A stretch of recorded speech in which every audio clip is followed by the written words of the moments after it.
Good evening, everyone. Can you hear me okay? My name's Maria Miller, president here of the War Memorial. On behalf of our board of directors, our staff, we welcome you to Our Community Salutes, the Detroit Community Ceremony. And I am truly delighted to be your host for this meaningful event, where we come together to recognize and celebrate an exceptional group of young individuals right up here, up front, our high school grads who have chosen to serve in the U.S. Armed Forces. It is a privilege to stand before you tonight as we honor these courageous young men and women who have made the profound decision to put their country first. In doing so, they ensure that their fellow graduates and all of us, quite frankly, can continue to pursue our dreams of freedom and peace. And we have a very special evening planned in their honor, and the celebration begins right now. Ladies and gentlemen, please rise as we begin with the singing of our national anthem, performed by Violet King and Ellie Sahutsky, graduates of Grosse Pointe South High School. It will be followed, following the anthem, we will be led in an invocation by Pastor Jeff Lincecum of Grosse Pointe Memorial Church.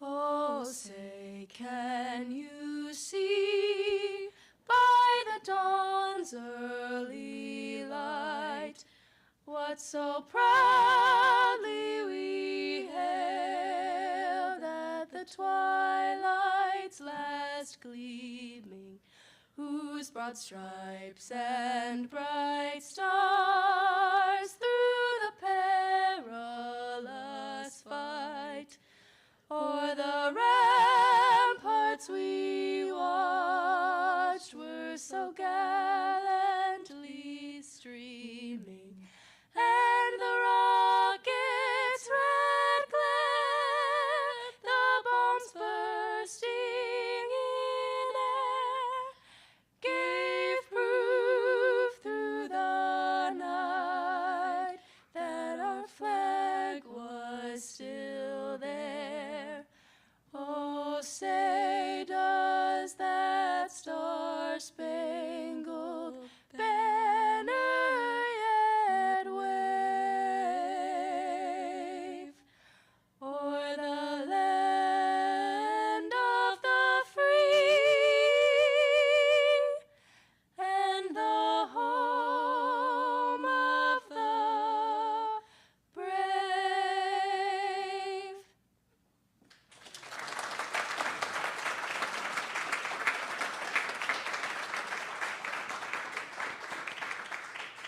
Amen. Please pray with me. Faithful and loving God, we give you all thanks and praise this evening.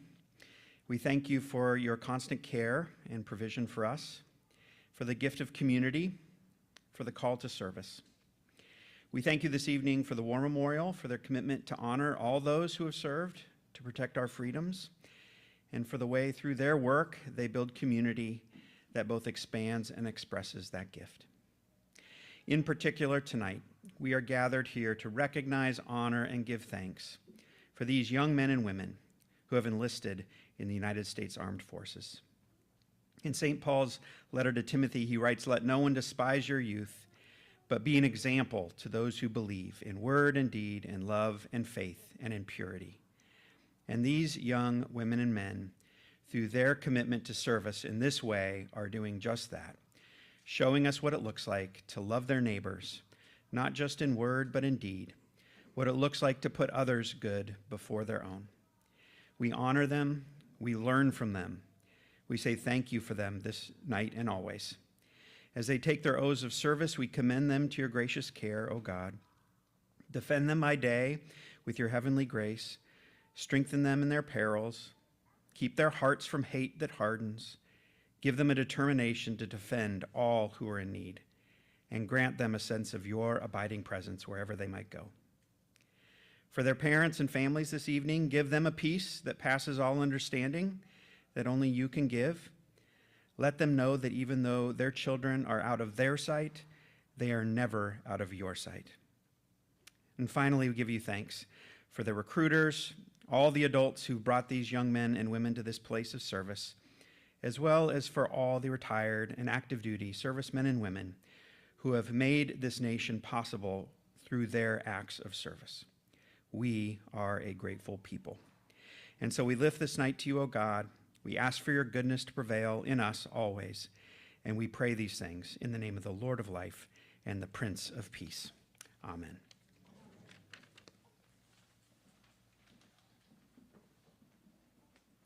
I ask that you please remain standing for the pledge led by Chuck Hubner, our board member.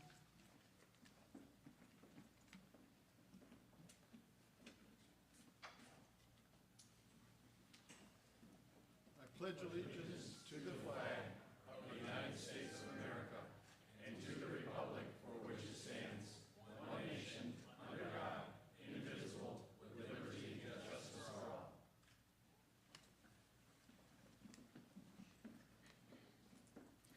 Thank you. Thank you, Violet and Ellie. Thank you, Pastor Lincecum, and thank you, Chuck, and you may all be seated. This evening is about unity, gratitude, and honor. It's a moment for all of us to pause and say a heartfelt thank you.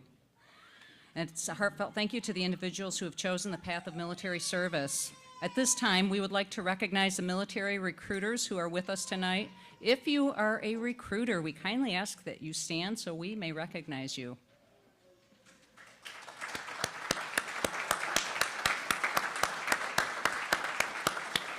Thank you for your professionalism, guidance, and mentorship you provide to our future service members. Your support has played a critical role in helping these young men and women navigate the enlistment process and prepare for the journey ahead.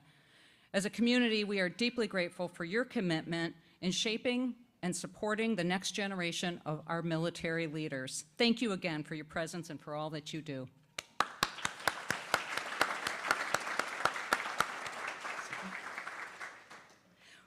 We now welcome our first speaker of the evening, Dr. Jody Rapp. Jody serves on the War Memorial Board of Directors and is the Chief Medical Officer of Corewell Health, Beaumont Grosse Pointe.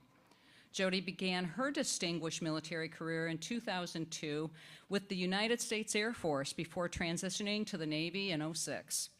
There, she served as a physician caring for sailors, Marines, and their families. Over the course of her service, she's held several key leadership roles, including Senior Medical Officer at the Naval Branch Health Clinic in Coronado, California, Officer in charge of the Naval Branch Health Clinics Kearney Mesa and Santee in San Diego, and Associate Director of Medical Services in Yokosuka, Japan. After 16 years of dedicated service, Jody retired from the Navy in 2018 with the rank of commander. Today, she and her husband, a former Navy emergency room physician, make their home here in Grosse Pointe Farms, and they are raising their two lovely children. She has an incredibly beautiful and soulful spirit that you will hear when she speaks in a few seconds. It is my honor to welcome Dr. Jody Rapp.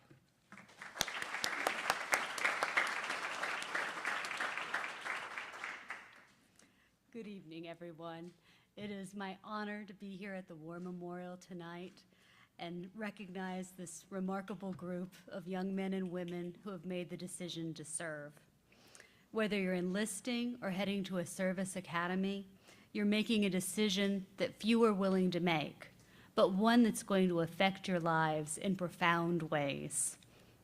I'm a third-generation military brat. My grandfather enlisted in the Marine Corps as an E1 and worked his way up to 06 as a colonel before he retired.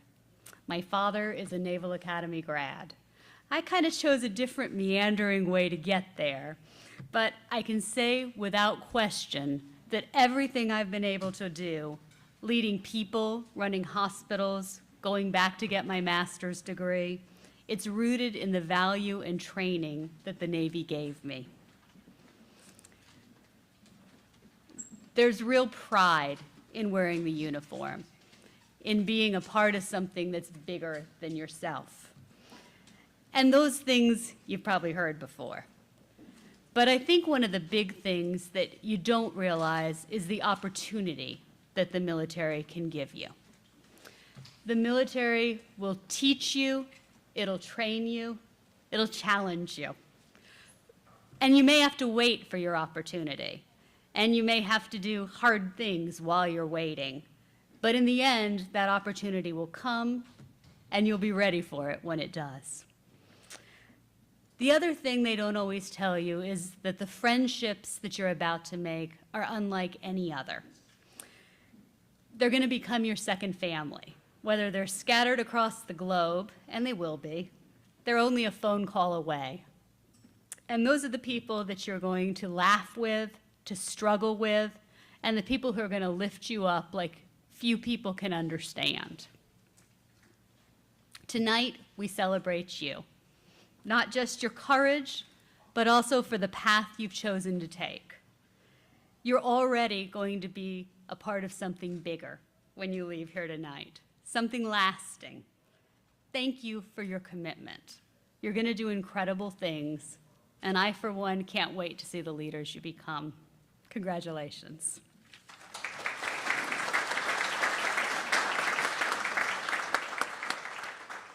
Thank you, Jody. Now it is my pleasure to introduce our next speaker, Chuck Hubner. Chuck is a proud member also of our War Memorial Board of Directors and is a distinguished veteran of the U.S. Navy. He served on active duty from 1967 to 1972 and continued his service in the Naval Reserve until 1995. As a naval officer and aviator, Chuck played a vital role in anti-submarine warfare operations in the North Atlantic, where he was part of the mission to track Russian nuclear submarines. Following his career, Chuck went on to build an impressive 51-year profession in the investment world, working with several of Wall Street's respected firms. He's also the founder of Point Capital Management, where he continues to apply his strategic insight and leadership. He lives a very full life and brings that same energy to his personal passions. He's a certified flight instructor, a commercial pilot with an instrument rating, and enjoys flying as Piper Lance. Physical fitness and motorcycling are also major parts of his life. Chuck has logged over 7,000 miles touring the U.S. on motorcycles with his wife Laura and their 2 sons. He and his family have ridden the full length of Baja California on dirt bikes and have also toured from Phoenix to Santa Fe, the Grand Canyon, and back on Harley Ultra Classics. Chuck and Laura live in Grosse Pointe, proud parents of the 2 boys and grandparents to 5. Please join me in welcoming Chuck Hubner.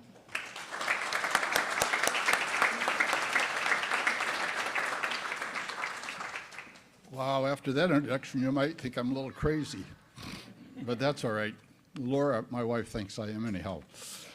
This is thanks to all of you that are making a decision to join the military. I applaud you for doing that, and this thank you comes from me tonight, but really the whole country thanks you. So you are going to do something that is going to challenge you, and it's going to be very exciting and very rewarding, and it'll shape your whole life.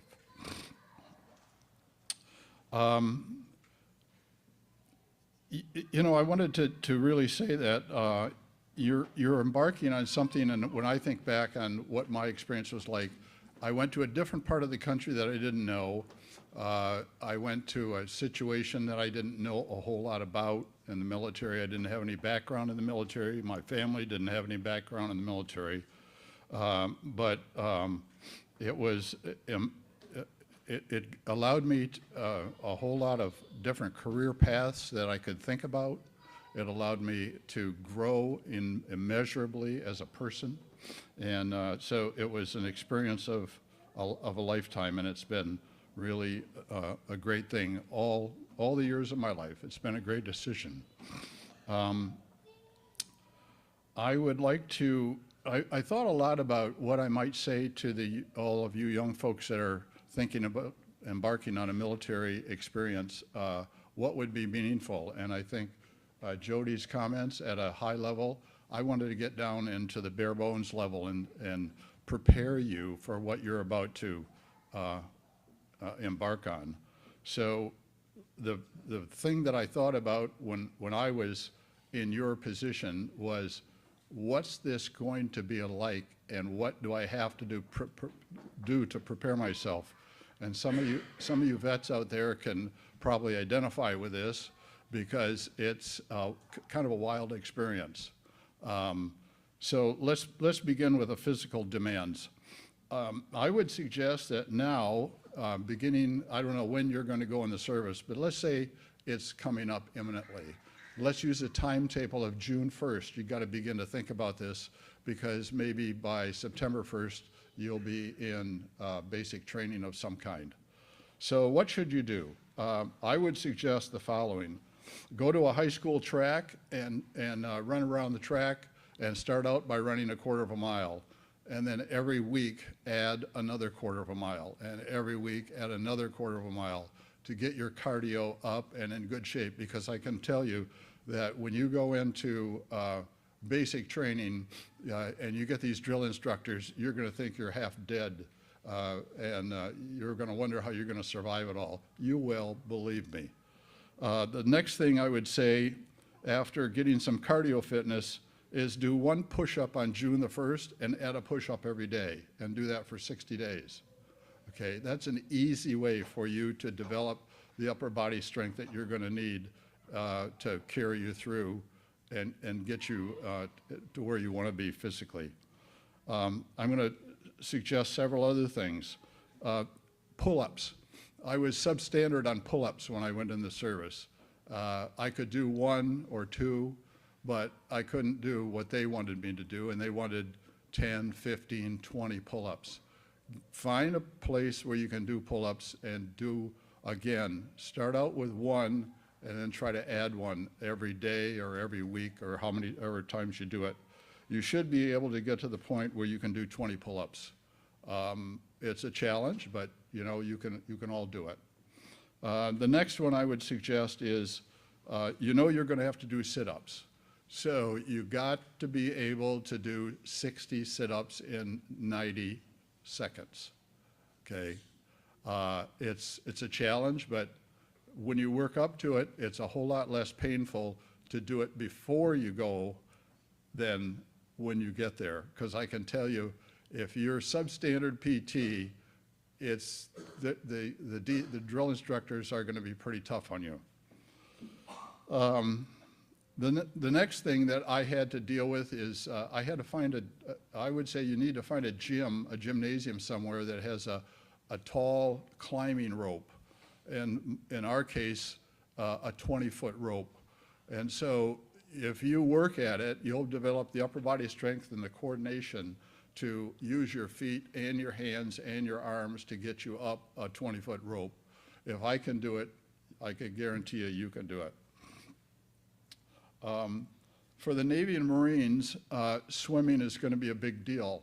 And it was a big deal for me. I was in the aviation side, so swimming was really important. And if you couldn't swim, I saw guys get blown out of the aviation program because they couldn't swim a mile.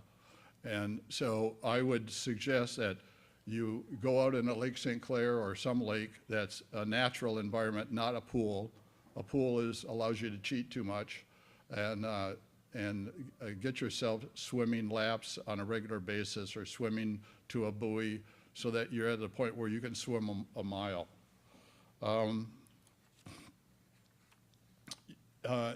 Again, and the swimming portion is not a speed contest, and it's an endurance contest. So you can swim however you want. You can do the crawl, you can do the side stroke, backstroke, you can lay in the water. Nobody's keeping track of the time. It's all about a survival exercise. How did I end up in the program that I was in? Let me share a little experience with you. I mentioned that I didn't have any family members, unlike a lot of you here who've had Jody talking about her family and how many military experiences they had.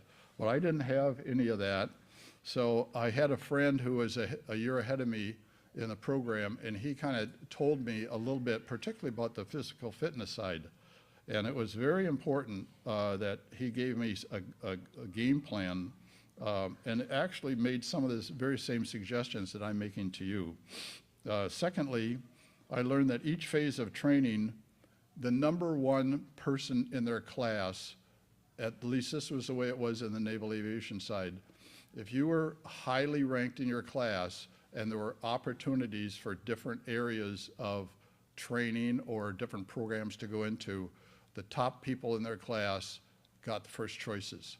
So it's somewhat based upon testing, but it's also based upon class standing and desire.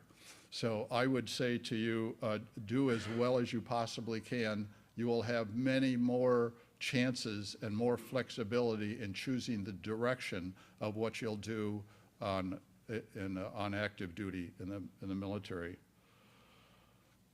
Thirdly, I would say make sure that you ask questions of the people that are your trainers when it's appropriate to do so. Don't ask questions at the time of the exercise or whatever you're going through, but go to your drill instructors or whoever they are.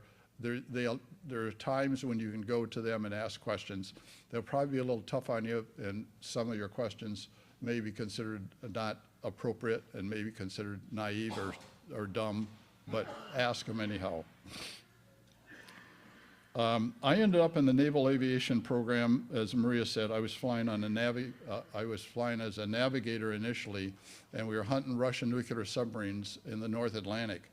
And so if you think of Iceland, and you think of that whole area of the northern part of Europe, and coming down between the Greenland, Iceland, United Kingdom gap is where the Russian submarines came down to enter the Atlantic.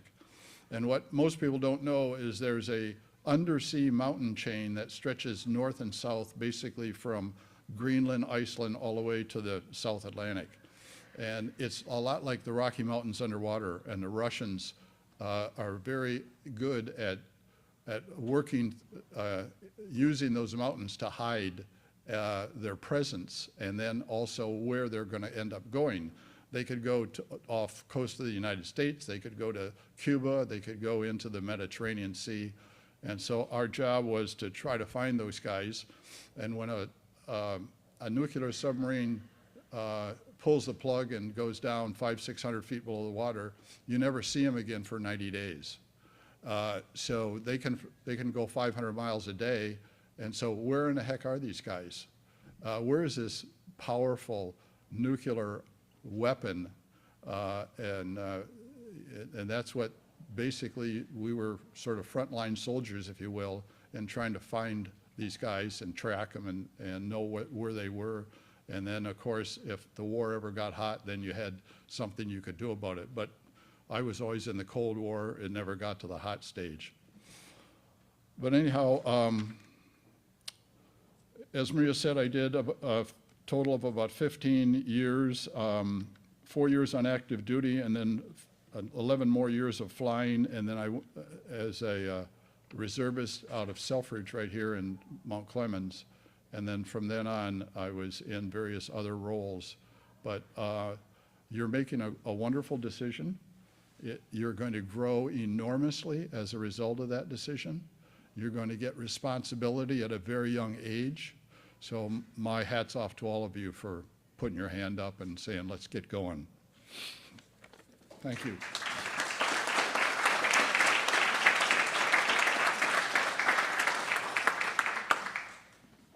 Wonderful. Thank you, Chuck. Okay, it is a true honor and privilege to introduce our keynote speaker this evening, Brigadier General Ravi Wagh, the Assistant to the Adjutant General, Army for the Michigan National Guard.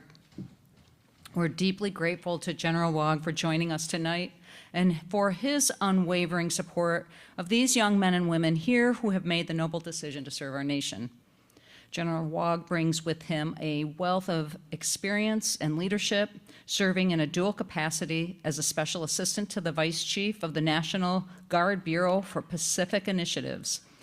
His recent assignments include serving as Chief of the Joint Staff for the Michigan National Guard, Commander of the 54th Security Force Assistant Brigade, and as G3 of the Michigan Navy National Guard, where he played a vital role in the Guard's extensive domestic and pandemic response operations over a 2-year period.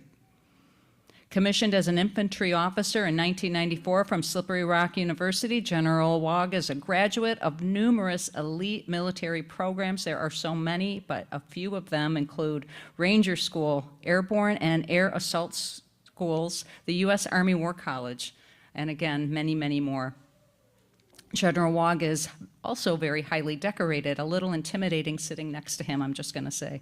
His many honors include the Legion of Merit, the Bronze Star Medal, the Meritorious Service Medal, the Senior Parachutist Badge, an Air Assault Badge, and the coveted Ranger Tab, and more. He holds a Master of Strategic Studies from the U.S. Army War College. Most importantly, he is a devoted husband to Jennifer and father to their 3 children. Please join me in extending a warm welcome to an extraordinary leader and patriot, Brigadier General Ravi Wog.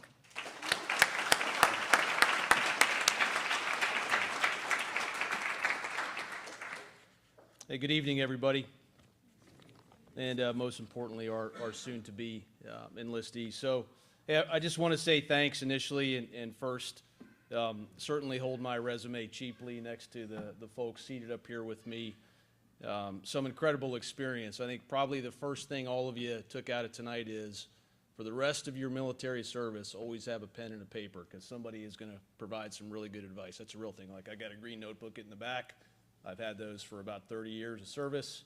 I started, by the way, in the Marine Corps, so I can talk a little bit about the joint side as well. But great advice and things that, as you get into this, you're going to find that more and more people are going to give you that, and there's always a nugget or two in there you can grab up and figure out. So, hey, thanks to Maria, thanks to the board, thanks to all the folks here that made this happen. I think this is an unbelievable opportunity and a very meaningful event for all of us, and focused on our future enlistees. I want to thank Mary Lamparter. Right, Mary talked to me about this a month or so ago.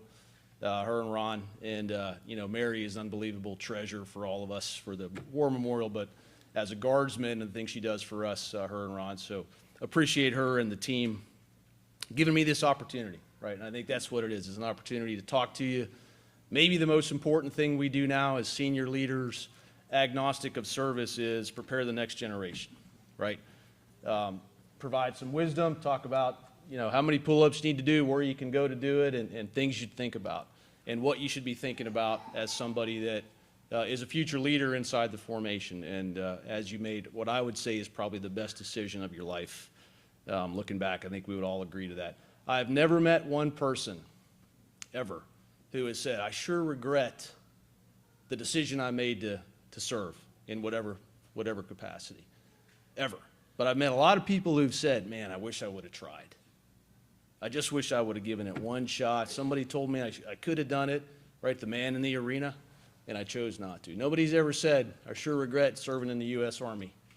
Right, they might have said there was a couple units that broke me up a little bit, but it's a great decision, and I think that you've done something that, for me, is personally incredibly meaningful. So thanks to you. A few things I want to get out of this, and I'll keep it quick, because your families are here, but I want you to understand, if you take away nothing else, how much we appreciate. We, the team here in your corner, everybody in this room, appreciate what you did, the decision you made. It is really easy to look at the current generation. We all do this, right? Oh my gosh, the Gen Z, whatever.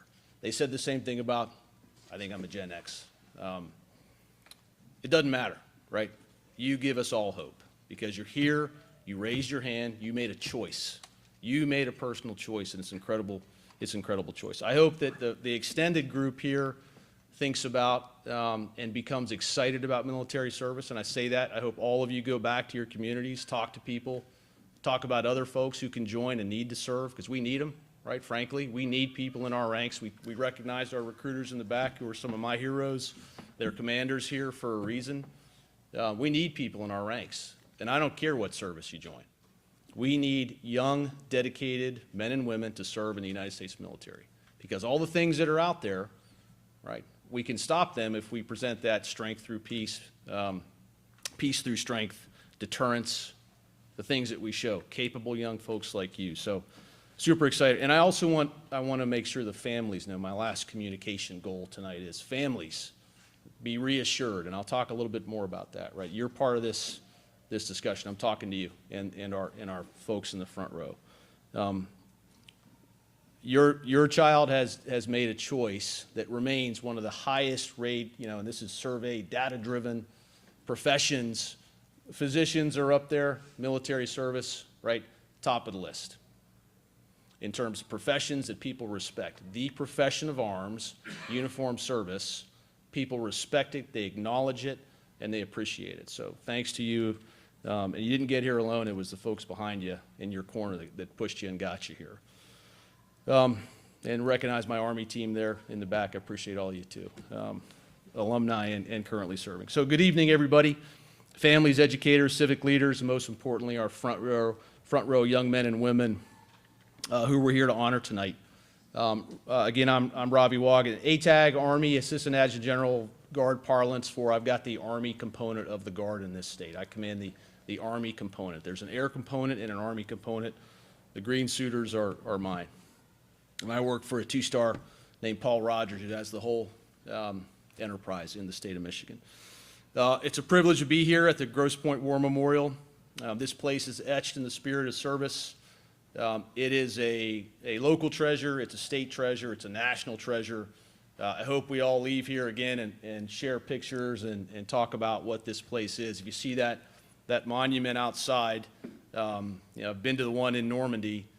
It's unbelievable that we have the ability to bring the artist and bring to the beach Le Brave on the beach out here and recognize June 6, 1944 right here in this memorial. So you're part of something special, and it's a privilege to be here.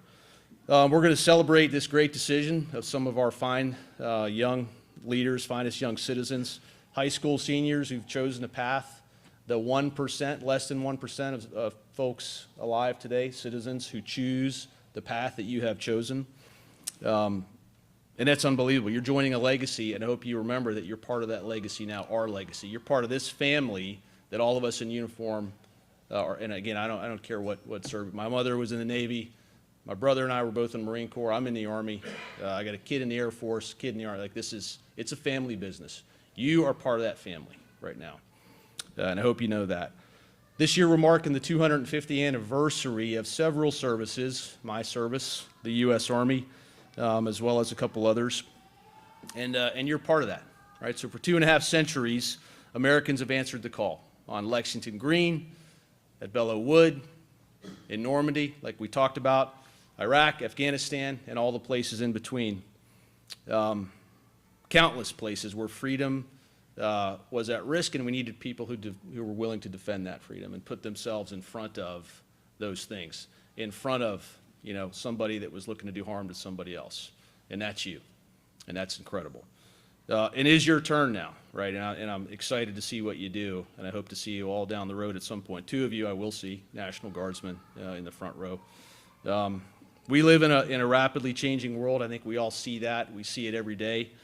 New technologies, emerging threats, cyber, space, all the things we see with the threats overseas, global instability.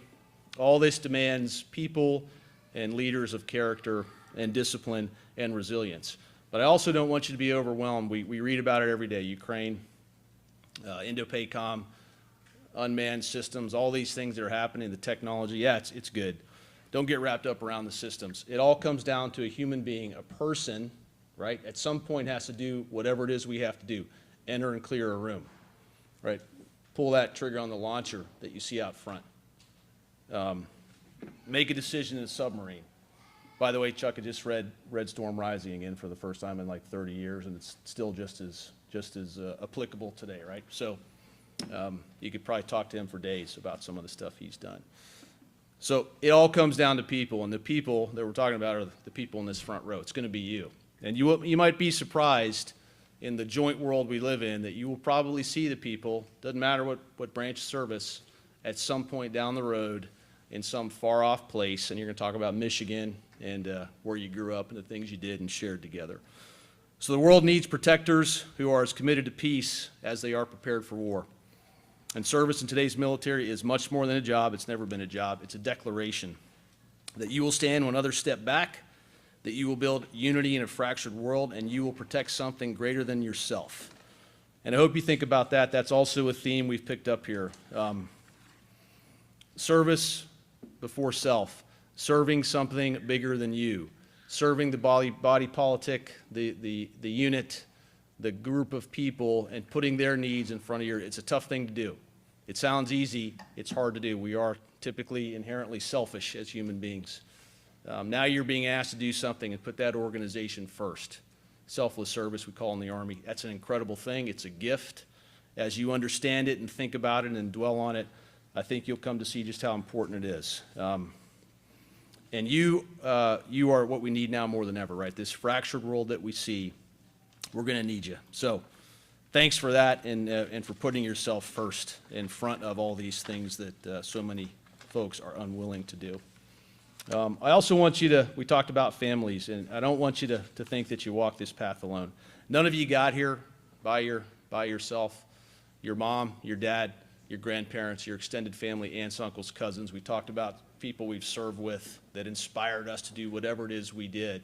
They got you here, right? So for the parents, I want to thank you, right? I want to thank you for raising the young. Can the parents raise their hands, by the way, that we have in the room? So first, let's give them a hand.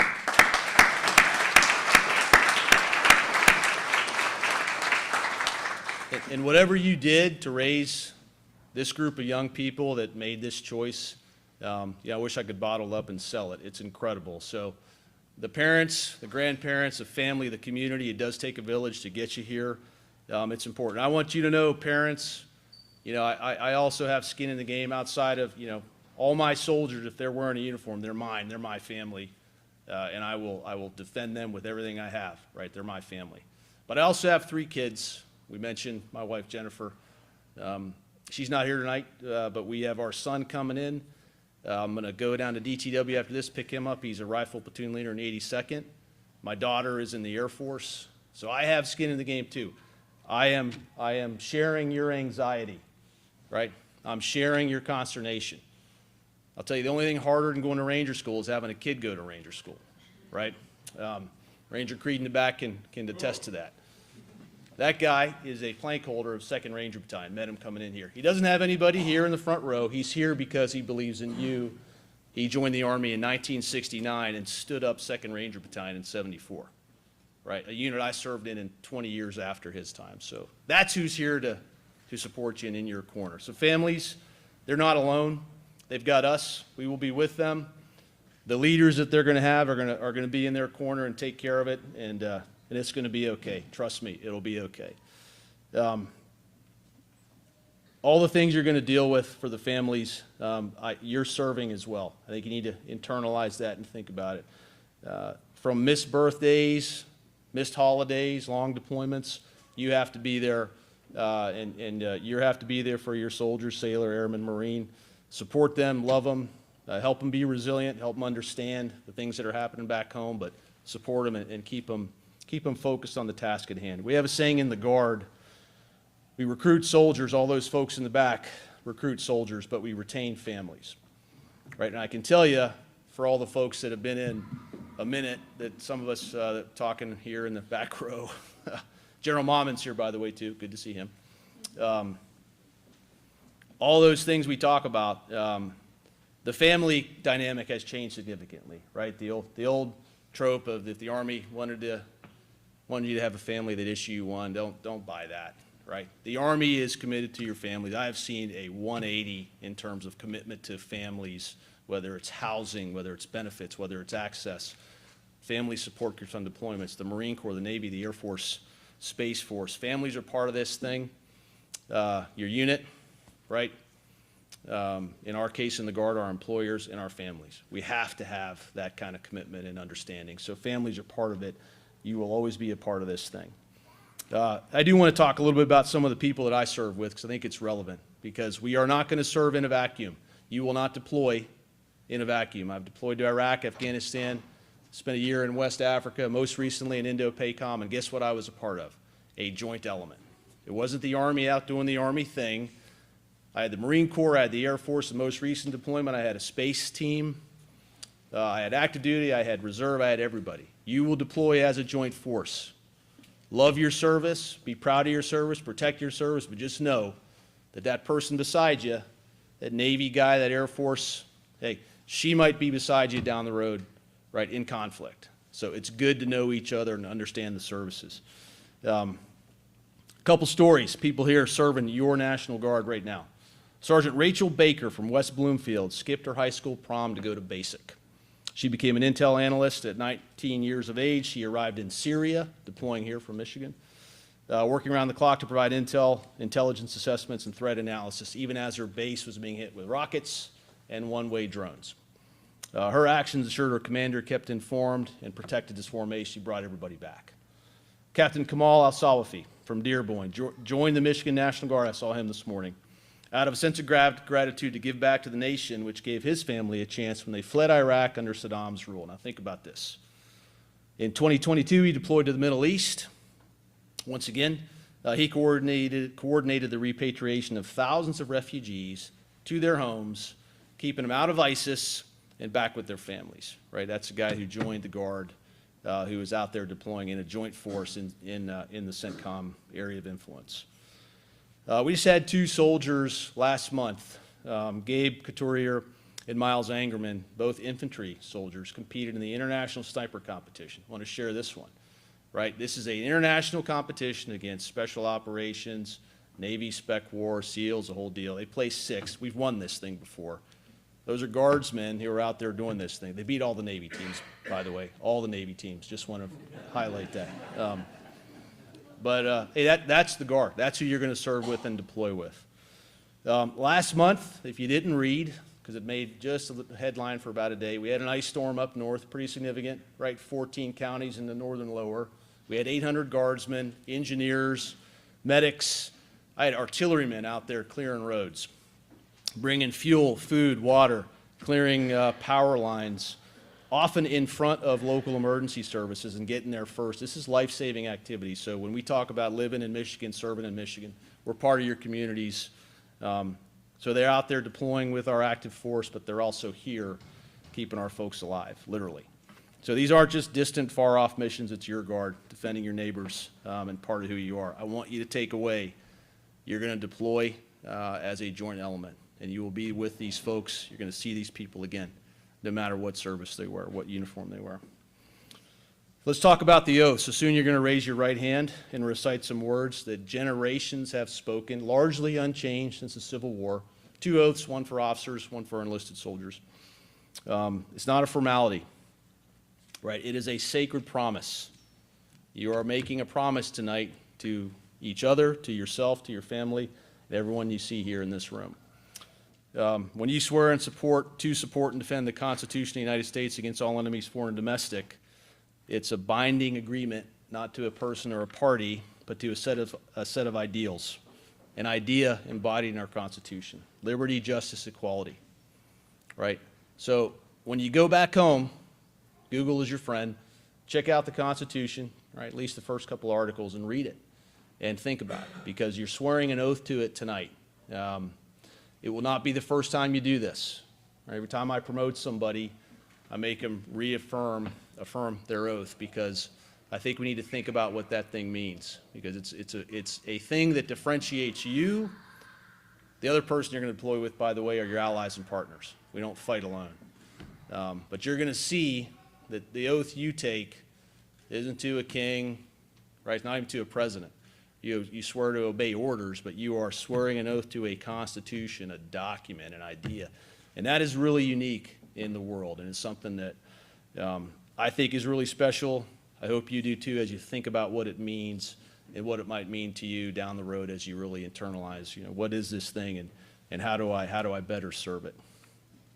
So it's a promise, it's a choice, not an easy one, but it's a noble one. So in closing, you're going to be challenged. We heard about, we heard Chuck talked a lot about the things you're going to see. He's right. And probably the things he said, I would say, add dark, wet, cold. You're going to be challenged. You're going to be training in some real tough conditions. That's okay. There's going to be early mornings, late nights. You're going to be challenged, and at times I know you're going to question yourself. Every one of you is going to have a moment in a couple months where you're going to say, what was I thinking? And everybody who's in the back who's wearing a uniform had a moment where they said, what was I thinking?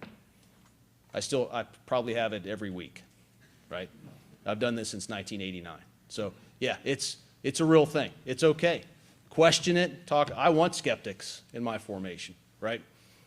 Question it, think about it, but when you start balancing all the things that you're struggling with, but then you look at the friendships that you've made, you look at the things you've accomplished, moments of pride, you can't even put into words, right? That may be a deployment to a combat theater, it might be a sub in the North Atlantic, it might be saving a life in northern Michigan, I don't know. You can't make that up, and you can't replicate that in any other profession. So you'll carry it. It's okay. Be that quiet professional, and always know that enduring truth, which is you did something that mattered. I don't care if your service is 4 years or 40. It doesn't matter to me. You made a choice, right? You made a choice to do something that very few people can or will do, and you did something that mattered. I think it's the most important decision you've made, and I hope that I serve with you down the road and we can talk to each other about it, and you can tell me I'm right. So thank you. You're our future. We're about to take this oath. You are the next 250 years of American strength and discipline and resilience. We are all proud to stand beside you, the ones still serving in the back, a couple of us, all of our alumni, our family, our friends, and our community that believe in you. So may God bless you, your families, these great United States. Let's take care of this oath.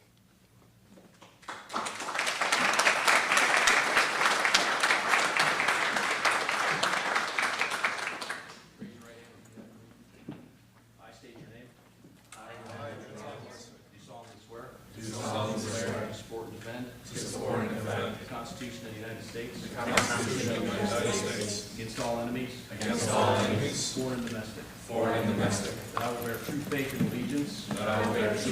and allegiance. To the same. And that I will obey the orders. Of the President of the United States. And the officers appointed over me. According to regulation. And the Uniform Code of Military Justice. So help me God. Give him a hand.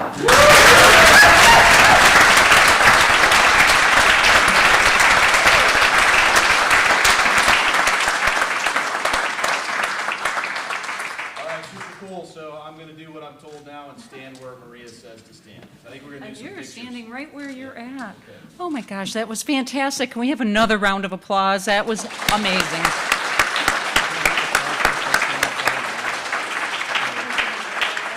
Okay, Dr. Rapp will have your names, and we will give you your certificate. So we would appreciate when she calls your name to come on up, and I will hand you your certificate. And then a photo op, and we will proceed. Okay. So as I call your name, if you'll come on up. Yeah, go ahead. 1 second.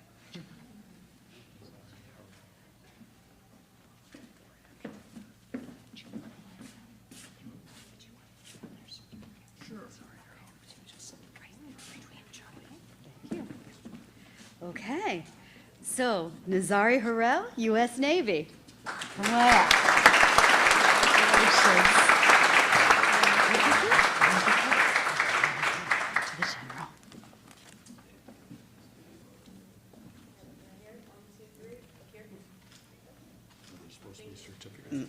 They're going to put them later.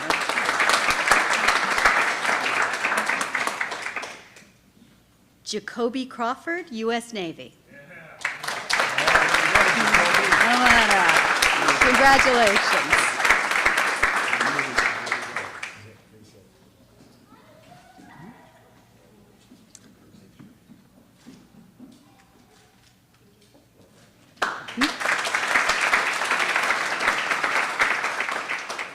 Morgan Geiger, U.S. Air Force Academy.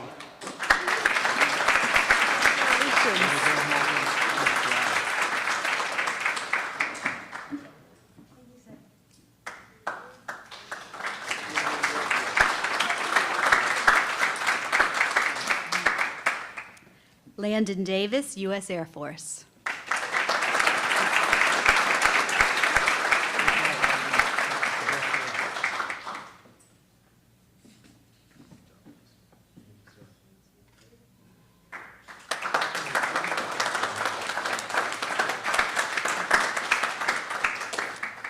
Matthew Robbins, U.S. Navy.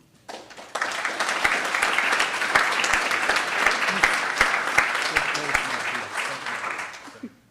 lot of Navy, Richie.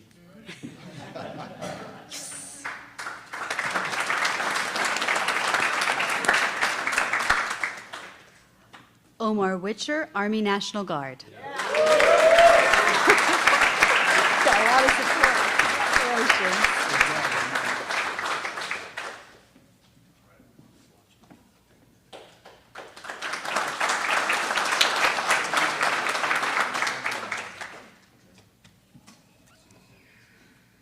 Declan Callan, U.S. Marine Corps.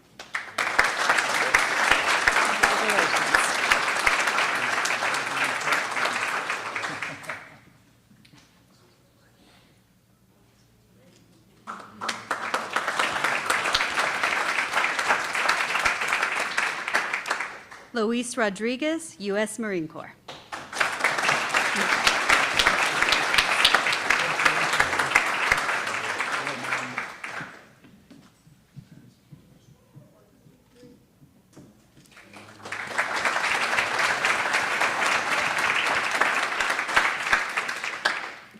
Anton Lysuk, U.S. Navy. Way to go, Anton. Nice job. Thank you.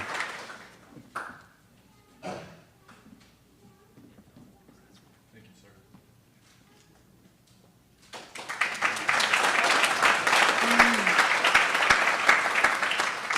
Diana Abdul Mugib, Air National Guard. Congratulations.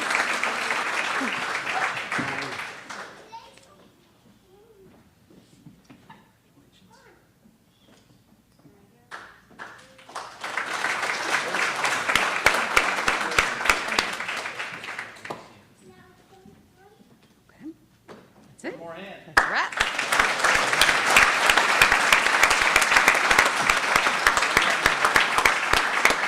That's it. That's fantastic. Thank you. All right. Well, that was powerful and inspiring. My goodness. All right. To our newest service members, thank you and your families as well for your service, your patriotism, and your commitment to protecting our freedom. We stand with you and your loved ones as you begin this important journey. And heartfelt thanks to the incredible staff who made tonight possible. And to our speakers, may their words stay with you today and well beyond today. Thanks to the vendors. I hope you were able to get out there to the resource fair and found it helpful and useful for valuable information for all that lies ahead for you. And finally, to the parents, families, and community members who joined, thank you. And thank you for your presence, your encouragement, and unwavering support. May peace and blessings carry you forward. This concludes our program. I appreciate all of you.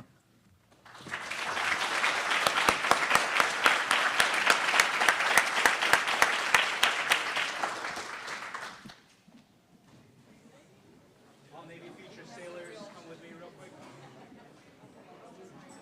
Navy.